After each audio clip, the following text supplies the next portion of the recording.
Hello, everybody, and welcome to another episode of Tacobout It Tuesday. My name is Alexandra with This is Improv, and I will be your host once again for this interview.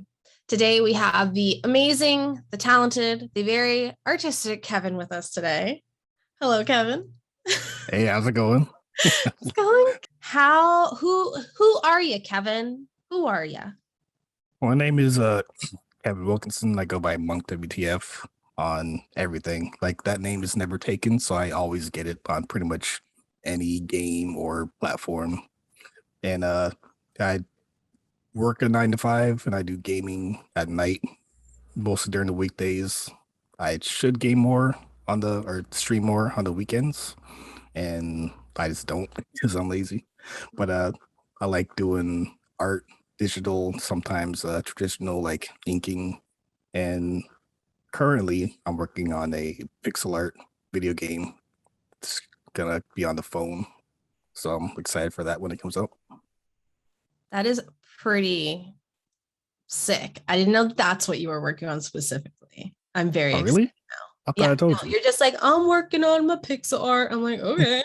Like for personal or so what got you interested in art in general? I think I was always just naturally drawn to it because I remember when I was younger, I saw like art that my dad had did, and he was actually really good. Like I was surprised because like he never like introduced me to his art. I sort of just found it, and I thought, that was actually really cool. So maybe some of it got passed down to me, but like it's just something I was just naturally drawn to is just drawing and not really writing. I have terrible handwriting, but yeah. Well, at least the art's pretty. Yeah, I don't know how that works out. Like my handwriting is just garbage, but I could draw like a beast. Well, tiny little squiggles together compared to formations of something, maybe picture from brain to platform. Yeah, I just like pictures, like words. I just get bored and just want to scratch it out as fast as possible. There you go. Exactly. Words boring. Who needs them? Exactly. No, you don't have to read. You can just use audiobooks. Reading is overrated. Yeah. Who needs books, guys? When you are working on your like passion projects and things like that, what feeling emits from doing your art? Like, good question. Feeling. It depends. Like, if I'm getting paid, obviously a sense of responsibility for doing what I'm being paid to do. But other than that, I think I just like seeing my improvement over time because like it's like every project I work on, I'll look back at the old project. I'm like, wow, this is terrible. Why do people like this? And what I'm working on is much better. But like I think just getting better even by a little bit is what drives me right now. That's awesome. That's really good. Did you go to school for art or did you go to school for something else? Yeah, I went to school at UCF. I went for actually, what was it called? Like it's a weird degree. I think it was digital media game design. Okay. And I got a BA in that. Nice. But like my art's been like a combination of like self-taught and from the schooling because like there is no like class for pixel art. You just gotta just do it. Look at any online tutorials because like other pixel artists will make tutorials and how-tos for their process because it really is like just a new skill you have to pick up. Yeah. So for those who might not know, what specifically is pixel art?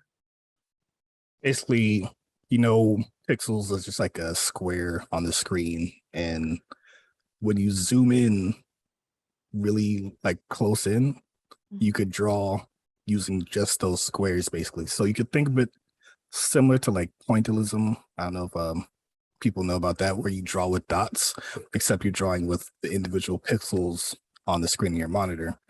So obviously you're looking at really zoomed in like small workspaces and trying to get as as much detail as you can with as little space as possible. Wow, that sounds very tedious. It does. It sort of does, but once you get used to it and use the right programs, it's actually just the same as like any other digital art. Just when you look Okay. at it, it looks intimidating, but it's not. It just takes like you have to like get it almost. Yeah. That makes any sense. Personally, I am very intimidated by pixel art. And that, what did you call it? I just call those the dot art things. What did you call it Oh, again? pointillism. Pointillism. Yeah. That seems like I would just start drawing squiggles around halfway through. Like, I need a complete line from my brain hole, you know? It But is easy to more like. props to you for doing Sometimes that. I admit when I had to do that for a project, there was a point where like I had to like have like a solid black spot. I just like marked it in because I'm not gonna sit there and just put dots to like get a solid like shadow. I won. Yeah. I That took is cheating. a Don't do that. that is cheating. Don't do it. Don't cheat. I took a costume and makeup class in college. And for the costume class, our professor would have us copy costumes or clothes or fashion shows that we would see and just try to copy them onto our sketchbooks. Um, and I chose something that he was like, why would you do that to yourself? It was a fur coat and Oh he wow. wanted as much detail, shadowing, shading as possible. Now that is the weirdest thing. It was very therapeutic to just draw little like lines, V's, and shades for like 2 hours of just like this. Yeah. So I guess I can see where it can be soothing as well. Yeah. It's just you just gotta get into that flow state where you're just like working and not thinking about it. Yeah, like a zone out kind of thing. Yeah. So is that how you feel when you do your art of literally any kind? Is it kind of like a therapeutic thing for you? Yeah, I would say like going into anything at the very beginning, it feels kind of like, oh, what am I doing? Because like you have to like get the rough bits out, and then you could start like getting into that flow state where you're just like working, and then suddenly you just have a completed thing, Mhm. and you just lose track of time on how long it took. But then the end result is just amazing. Yeah, that's awesome. Then and where you are right now, where do you see yourself like 5 years from now? We'll go that close. 5 years, hopefully working with the indie dev company local to my area because like there's a big indie game dev scene, and hopefully working being able to work remotely, and so I can like travel as long as I have an internet connection. And ideally it would be like a company that I own or co-own, but Mhm. I wouldn't mind working for a company too. Nice. Have those dreams. Make that company. Do it. You got this. Uh, I'll try. yeah, dude. No, no, not I'll try. Do, do, I'll do, do it. do. I'll do it. Yeah.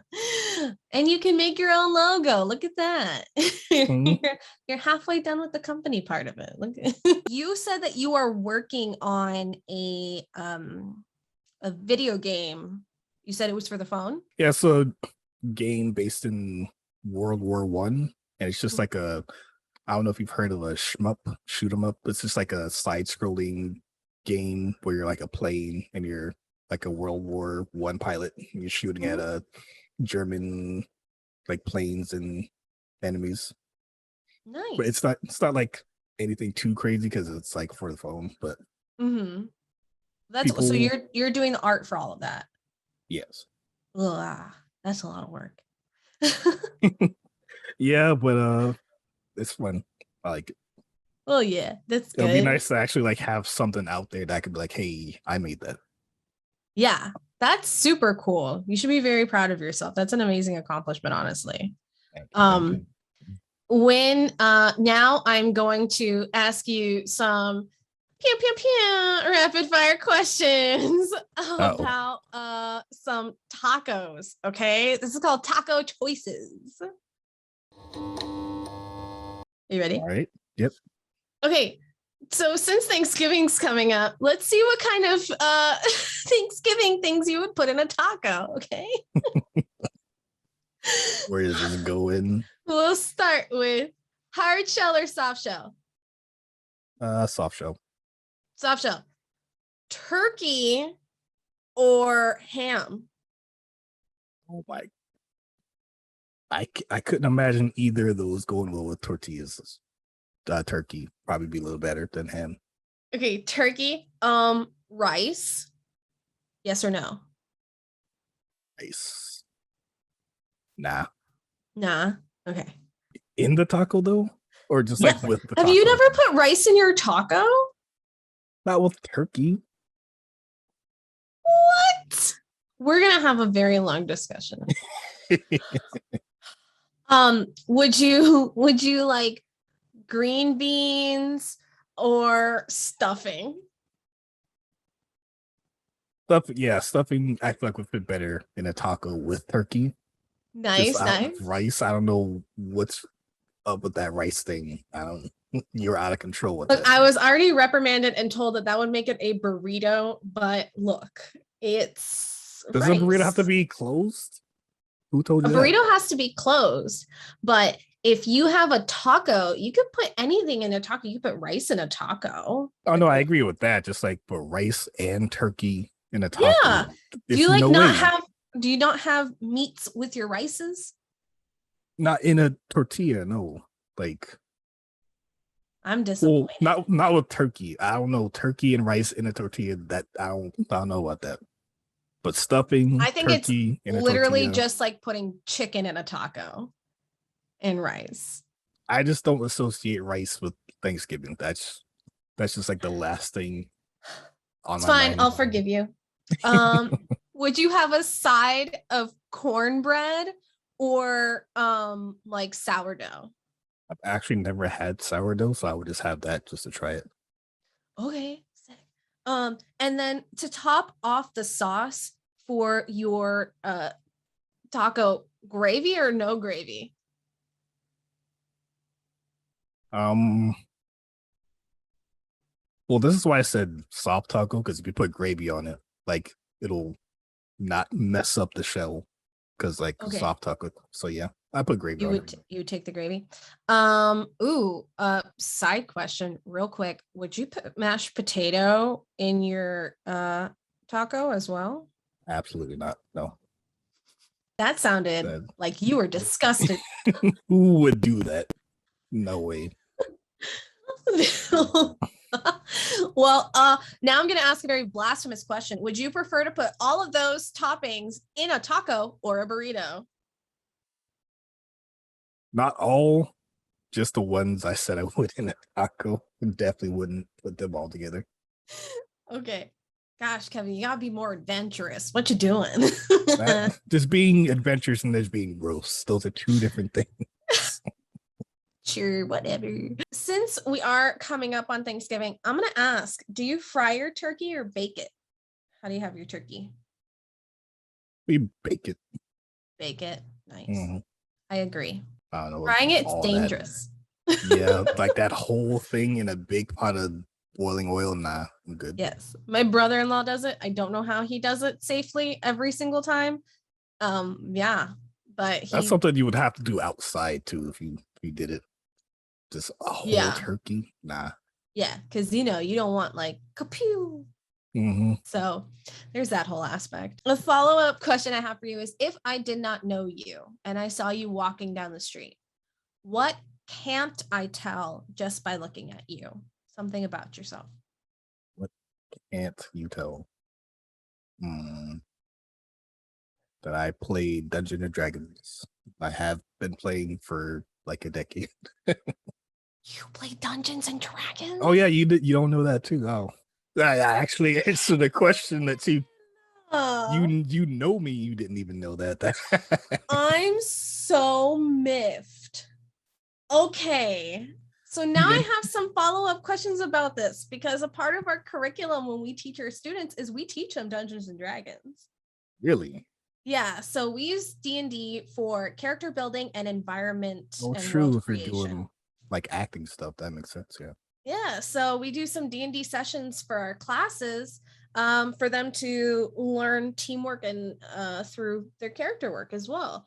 Hmm. So, when did you start playing D&D? It was around my senior year of high school. I saw some friends doing it. I thought, what is that nerd stuff? Get that out of here. Because that's like, at that time, that was like omega nerd stuff. If you did Yeah. that, people looked at you funny. But like, I was just watching them doing it. It just looked like a regular board game that they were just having fun. I'm like, why is this so stigmatized? It's just like a Yeah. game. So I tried it out and I liked it. It's just a fun game. Nice. Nice. Okay, so what's your favorite character or class or anything that you've played so far? Like you tell, as you could tell by my name, Monk WTF, Monk. I like Monk, Rogue, and Fighter. I think those are my top three. Nice. Okay. Wow.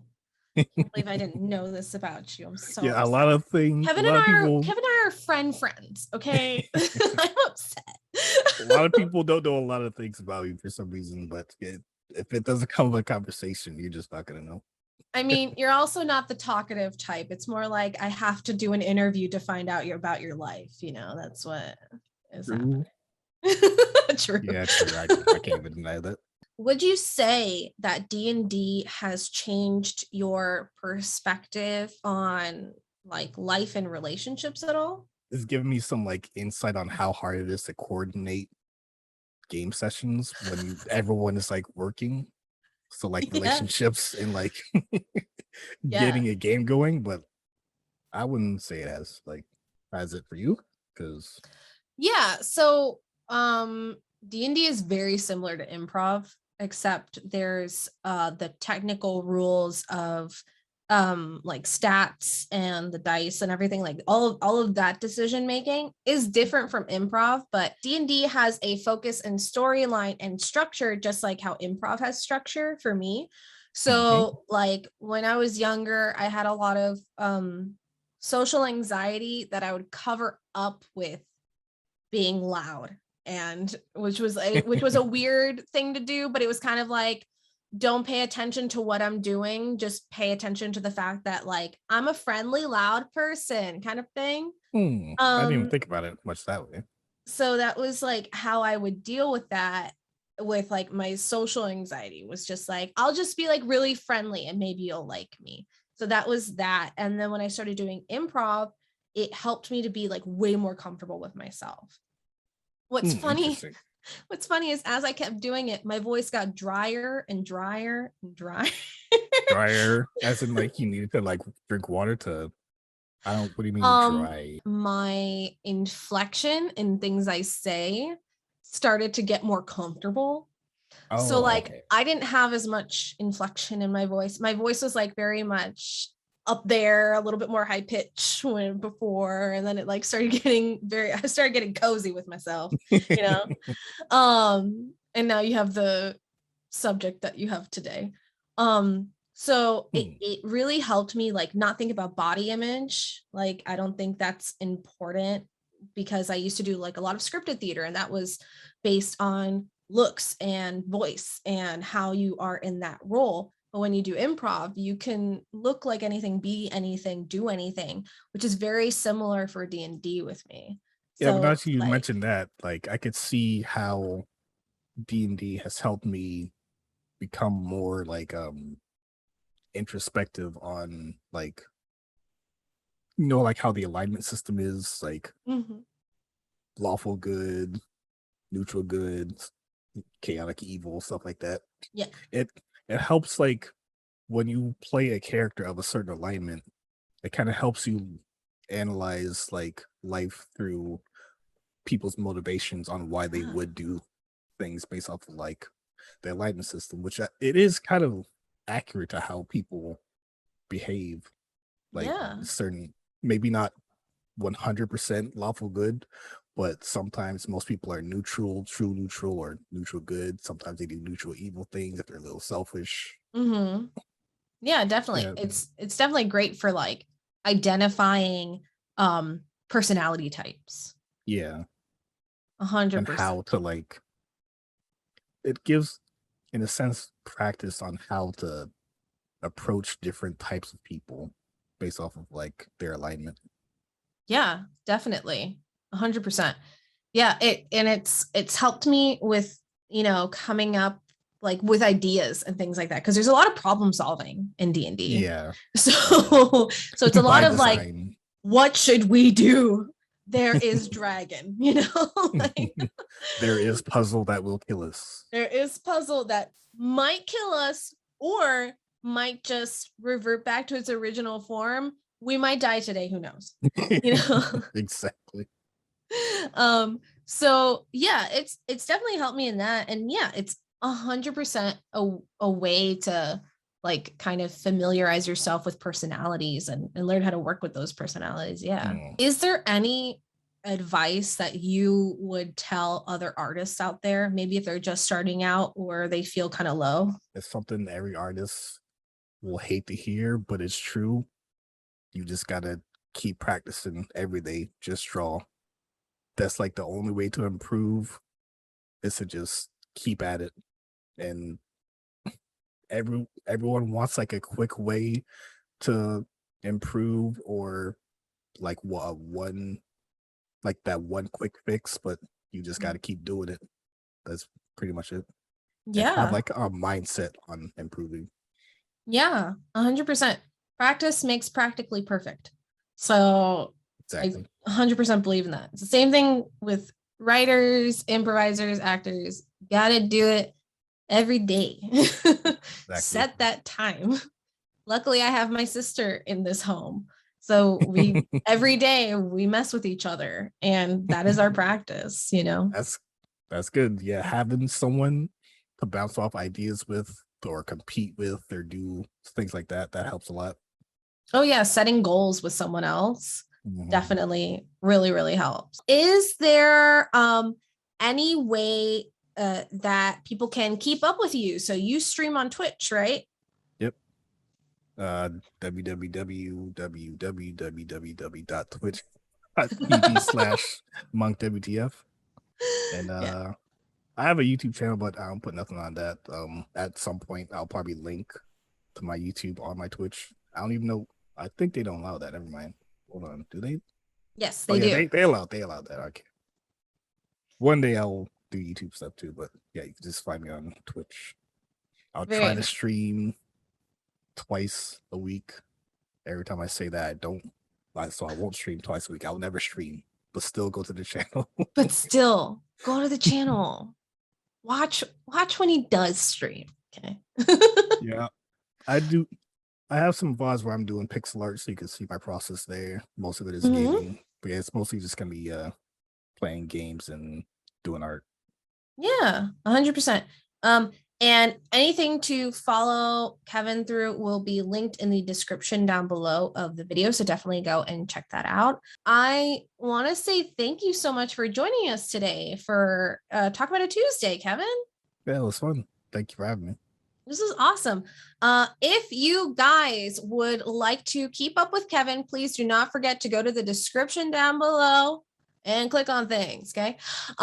If you would like to take an improv class for yourself or sketch writing, team building, go to www.thisisimprov.com and sign up today. If you would like to take a ghost and historical tour with us, yes, we have our historical and ghost tours of Davie here.